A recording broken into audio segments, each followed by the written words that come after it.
जी doctor साहब ਸਾਡੇ ਕੋਲ ਅਗਲੀ ਈਮੇਲ ਆਈ ਹੈ ਰਾਜਦੀਪ ਸਿੰਘੋ ਜੀ ਦੀ। ਇਹ ਲਿਖਦੇ ਹਨ ਵਾਹਿਗੁਰੂ ਜੀ ਕਾ ਖਾਲਸਾ ਵਾਹਿਗੁਰੂ ਜੀ ਕੀ ਫਤਿਹ। ਸਰ ਜੀ ਅਗਰ ਅਸੀਂ 2020 ਵਾਸਤੇ ਤਿਆਰ ਹੋਣਾ ਹੈ ਤਾਂ ਕੀ ਸਾਨੂੰ ਐਸਜੀਪੀਸੀ ਦੀਆਂ ਵੋਟਾਂ ਤੇ ਧਿਆਨ ਦੇਣਾ ਚਾਹੀਦਾ ਹੈ? ਸਿਮਰਨਜੀਤ ਸਿੰਘ ਮਾਨ ਸਾਹਿਬ ਨੂੰ ਗਰਾਊਂਡ ਫਲੋਰ ਤੇ ਆ ਕੇ ਲੋਕਾਂ ਨਾਲ ਟੱਚ ਬਣਾਉਣਾ ਚਾਹੀਦਾ ਹੈ ਤੇ ਨਾਲ ਦੇ ਨਾਲ ਲੋਕਾਂ ਨੂੰ 2020 ਬਾਰੇ ਸਮਝਾਉਣਾ ਚਾਹੀਦਾ ਹੈ।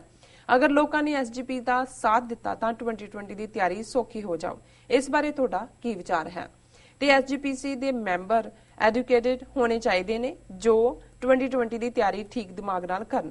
गलत एडवाइस वास्ते माफ करना। वाहिगुरू जी का खालसा वाहिगुरू जी की फतेह। राजदीप सिंह सेखों जी का बहुत बहुत शुक्रिया। इन्हां दा नाम हैगा सोता राजदीप सिंह सोता जी। चलो साडा तां राजदीप सिंह तक ही ताल्लुक है, बाकी सेखों सहोता या दूजे जी ये तां उन्हां दी अपनी खुशी है। बट वैसे चंगा होए जे गल सिंह ते ही मुका दिया करन जिहड़ी 10वें पातशाह ने मुका दित्ती सी जी। उन्हां ने दो नुकते अपनी लिखत दे विच लिआंदे ने। एक तां मान साहब नूं ये सलाह दित्ती है कि भी वो 2020 नूं जे अगे तोरना है ते एसजीपीसी चोणां दे विच शमूलीयत लई ग्राउंड लैवल दे उत्ते जिहड़ा वो कम्यूनीकेट करन, आम लोकां नूं नाल लैण। फिर जिवें ये सोचदे ने कि एसजीपीसी दे मैंबर एजुकेटेड होण, पढ़े लिखे और वो होण जिहड़े कि अगों 2020 लई जिहड़ा रेफरेंडम लई काम कर सकण जी। देखो इस गल दी मैनूं खुशी है कि भी साडे वीर भैणां कौमी आज़ादी दे निशाने नूं असीं किवें नेड़े लिया सकदे हां इस दे बारे वो विचारशील ने, उस बारे सोचते ने, उस बारे अपने विचार भी प्रगटाते हैं। बहुत सारिया लिखतां सानू 2020 नाल संबंधित आंदियां ने कि किवें होएगा, कित्थे होएगा, पंजाब च कौन कराएगा, भारत सरकार करवाण देगी नहीं करवाण देगी, सिर्फ पंजाब दे लोग होणगे, बाकी सिखां दा की होएगा, बाकी भारत दे सिखां दा की होएगा। और मेरा इस मुद्दे के उत्ते यही रिपीटिड आंसर हुंदा है, जवाब हुंदा है कि असीं इस नूं खालिस्तान प्रति एक जागरूकता मुहिम के तौर पर देखते कि अल्टीमेटली साडी अगली पीढ़ी नूं भी और पिछली पीढ़ी नूं भी और जिहड़ी पीढ़ी खड़ी है उहनूं भी, तीन जनरेशनां तां इक्को वेले हुंदियां, 20-25 साल की जनरेशन हुंदी है। पिछली जनरेशन ने जुल्म देखिया, कुछ ने अपने पिंडे ते भी हंडाया, कुछ उन्हां चों अज भी खड़े ने, कुछ घबरा गए, कुछ डर गए, कुछ ने गिव अप कर दिता है कि जी कुछ नहीं बनना जी। हुण दी जनरेशन च कुछ इनवॉल्व ने, कुछ नूं लगदा है कि भी नहीं जो जिहा बीते चाहीदा तां इन्ने साल लंघ गए कुछ नहीं बनिया है। और कुछ जिहड़े ने उन्हां दा यही है कि भाई मौज मस्ती कि जिंदगी नूं जियो, उत्थे किहड़ा होना है। कुछ कहना जी असी इत्थे रहना है, साडे न्याणे इत्थे ने, असी किहड़ा उत्थे जाना है, सानू की खपण दी लोड़ है। ते उत्थों वाले भी कई इस किस्म दे ने जिन्हां नूं लगदा कि एवें बाहरले आके चार जियां गल्लां मार के चले जांदे ने, छित्तर साडे पैंदे ने। जिहड़ी नैक्सट जनरेशन है, क्योंकि जिहड़ी जनरेशन ने सिद्धे सफर कीता हुंदा है ते जिन्हें उन्हां नूं सफर करदिआं नूं देखिआ हुंदा है, वो एक किस्म दे फीयर च हुंदे ने, एक किस्म दे डर च हुंदे ने, जां एक किस्म दा उन्हां दा प्रेजुडिस बन जांदा है। उन्हां दा एक बिना पड़ताल कीतिਆਂ तत्थां दी माइंड उन्हां दा प्रेजुडिस्ड हुंदा ईदर वे, फॉर भी अगेंस्ट भी। जिहड़ी अगली पीढ़ी हुंदी है, जदों दो पीढ़ियां लंघ जांदियां ने, जिहड़ी गर्द है, जिहड़ी मिट्टी है, घट्ट है, वो सैटल हो जाता है। फिर एक ट्रू पिक्चर उभरदी है जिन्हों जिहड़ी नैक्सट जनरेशन है वो अनबायस्ड देखदी है और वो फिर देखदी है भी कित्थे की होया।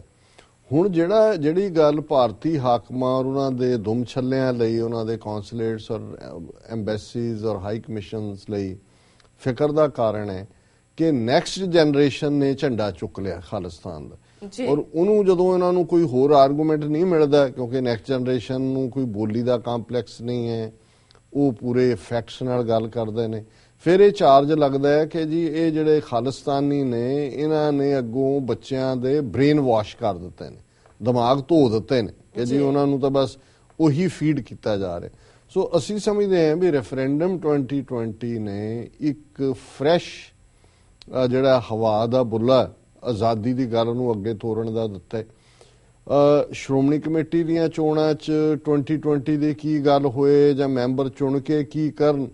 ਦੇਖੋ ਉੱਥੋਂ ਦੇ ਸੈਟਅਪ 'ਚ ਕੱਲ ਵੀ ਅਸੀਂ ਇਸ ਮੁੱਦੇ ਦੇ ਉੱਤੇ ਗੱਲ ਕੀਤੀ ਸੀ ਕਿ ਜੇ ਅੰਗਰੇਜ਼ਾਂ ਨੇ 1925 'ਚ ਗੁਰਦੁਆਰਾ ਐਕਟ ਬਣਾਉਣ ਲੱਗਿਆ ਇਹ ਸਮਝ ਲਿਆ ਸੀ ਕਿ ਬਈ ਉਸ 'ਚ ਉਹਨਾਂ ਨੇ ਕੀ ਕੱਢਣਾ ਜੀ, ਔਰ ਤੇਜਾ ਸਿੰਘ ਸਮੁੰਦਰੀ ਵਰਗੇ ਜਿਨ੍ਹਾਂ ਨੇ ਉਹਦੇ ਤੇ ਦਸਤਖਤ ਕਰਨ ਤੋਂ ਨਾ ਕਰ ਦਿੱਤੀ ਸੀ ਖਰੜੇ ਤੋਂ, ਔਰ ਜੇਲ੍ਹ ਦੇ ਵਿੱਚ ਉਹਨਾਂ ਨੇ ਪ੍ਰਾਣ ਤਿਆਗੇ, ਤੇ ਫਿਰ ਹੁਣ 90 ਸਾਲ ਦੀ ਵਰਕਿੰਗ ਤੋਂ ਬਾਅਦ ਸ਼੍ਰੋਮਣੀ ਕਮੇਟੀ ਦੀ ਜੇ ਸਾਨੂੰ ਇਹ ਅਜੇ ਵੀ ਭੁਲੇਖਾ ਹੋਏ ਕਿ ਸ਼੍ਰੋਮਣੀ ਗੁਰਦੁਆਰਾ ਪ੍ਰਬੰਧਕ ਕਮੇਟੀ ਚੋਂ ਕੋਈ ਪੰਥ ਦਾ ਭਲਾ ਨਿਕਲੇਗਾ, ਪੰਥਕ ਆਜ਼ਾਦੀ ਦੀ ਗੱਲ ਨਿਕਲੇਗੀ, ਇਹਨਾਂ ਨੂੰ ਅਸੀਂ ਸਿੱਖੀ ਪ੍ਰਚਾਰ ਲਈ ਇਸਤੇਮਾਲ ਕਰਾਂਗੇ ਜਾਂ ਇਹਨਾਂ ਨੂੰ ਅਸੀਂ 2020 ਲਈ ਇਸਤੇਮਾਲ ਕਰਾਂਗੇ, ਉਹੀ ਗੱਲ ਹੁਣ ਇਹ ਗੱਲ ਪਿਛਲੇ ਦਿਨਾਂ 'ਚ ਸਾਹਮਣੇ ਆਈ। ਹੁਣ ਮੈਂ ਜਦੋਂ ਦੇਖਦਾ ਕਿ ਜੀ ਬੜਾ ਯੰਗ DC ਅੰਮ੍ਰਿਤਸਰ ਦਾ ਲੱਗਾ ਹਿੰਦੂ ਮੈਨ, ਉਸ ਤੋਂ ਪਹਿਲਾਂ ਵੀ ਹੁਣ ਤੱਕ ਤਾਂ ਇਹ ਸੀ ਕਿ ਈਵਨ ਕੈਰੋਂ ਦੇ ਜ਼ਮਾਨੇ 'ਚ ਵੀ ਉਸ ਤੋਂ ਬਾਅਦ ਵੀ ਇੱਕ ਅਨਰਿਟਨ ਪ੍ਰੈਸੀਡੈਂਟ ਸੀ ਕਿ ਅੰਮ੍ਰਿਤਸਰ ਜ਼ਿਲ੍ਹੇ ਦਾ ਡਿਪਟੀ ਕਮਿਸ਼ਨਰ ਅਕਸਰ ਕਿਸੇ ਸਿੱਖ ਨੂੰ ਲਾਇਆ ਜਾਂਦਾ ਸੀ ਕਿ ਭਾਈ ਇਹਦੇ 'ਚ ਧਾਰਮਿਕ ਮੁੱਦਾ ਹੈ, ਕੱਲ ਨੂੰ ਇਸ਼ੂਜ਼ ਸੈਂਸਿਟਿਵਿਟੀ। ਹੁਣ ਇਹਨੇ ਗੈਰ ਸਿੱਖ DC ਲੱਗੇ ਹੁੰਦੇ ਨੇ।